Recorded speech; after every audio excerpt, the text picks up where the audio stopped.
Hey Young and the Restless fans. I've got some spoilers for you for next week. Sharon Newman is set to lose her temper and even shout out a death threat.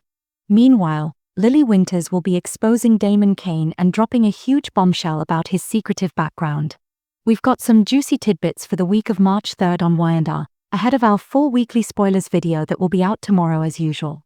So, let's dive into this early look at next week, and don't forget to click subscribe if you're not already following us. Let's start with what Lily Winters is up to next week.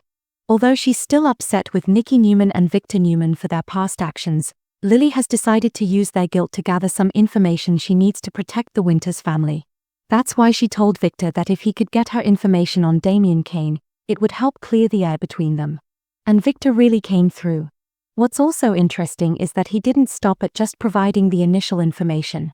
As we saw last week, Victor assigned Michael Baldwin to dig deeper into Damian and his connection with Aristotle Dumas, the elusive and possibly fictional billionaire from Washington, D.C., who reportedly owns the companies that Damian is now running.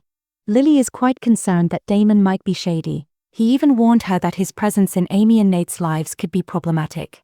It felt like Damian was subtly hinting that he might not be the best family member to embrace. Next week's Y&R spoilers suggest that Lily will uncover more about Damian and his business dealings, as well as his rapid rise to wealth. She realizes she can't keep this information to herself any longer, so she takes action. Lily is with Devon Hamilton and Nate Hastings, sharing the research she's done on Nate's half-brother.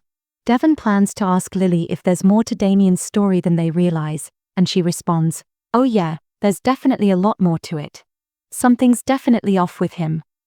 Especially after hearing on Friday's episode about the dangerous side of Damian's best friend, Holden Novak, it's clear that a bigger mystery is about to unfold. Perhaps we'll learn more about how Damian and Holden met and why Damian is warning Lily about Holden not being the best influence in Nate's life. Next up is a spoiler involving Adam Newman, Billy Abbott, and Chelsea Lawson. Adam and Chelsea are essentially dating now and getting cozy, although they've decided to take things slow when it comes to intimacy. Just a side note, last week, Y&R released some spoilers that were quite misleading through their official press channels. One claimed Adam and Chelsea succumbed to temptation, but honestly, 2 minutes of making out on the sofa hardly qualifies as that.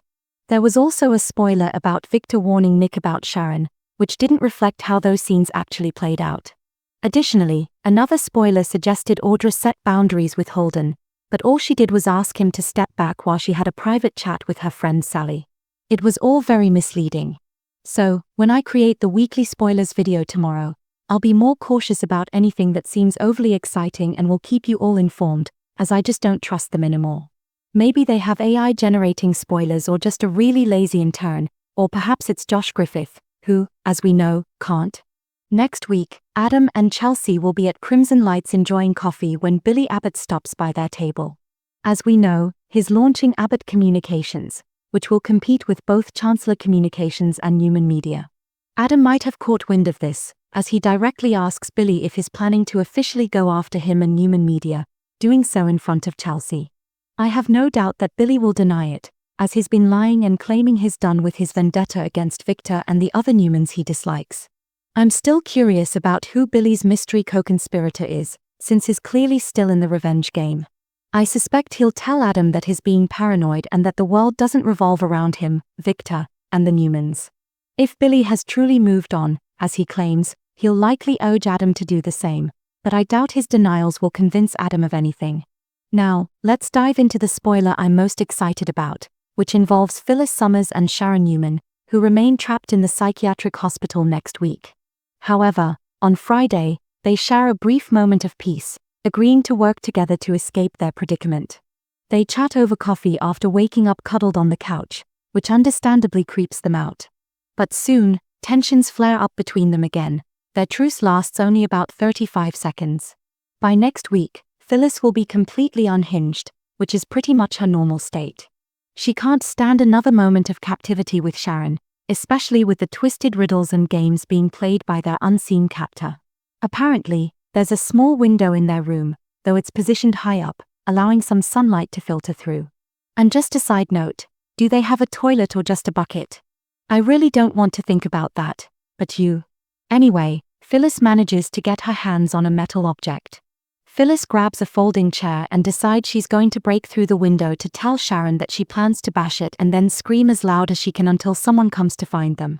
Honestly, it seems like a solid plan to me, better than just sitting there waiting to see what happens. But when Phyllis goes to smash the glass, Sharon starts screaming and struggles with her to get the folding chair away.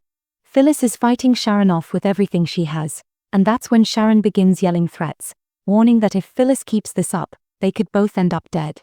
So far, they've been told that if they follow the games set by their captor, they might make it out alive. However, Sharon is convinced that Phyllis breaking the rules could jeopardize their lives. Naturally, Sharon is desperate to stop Phyllis, but as we know, anything Sharon wants, Phyllis is likely to resist.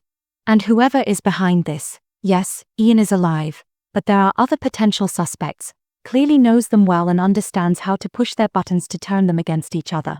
They seem to have a deep understanding of the drama between them. The ladies agreed on Friday that much of it revolves around Nick, which I can see, but there's definitely more to it than that. Next week is going to be huge, so thank you for being a loyal listener.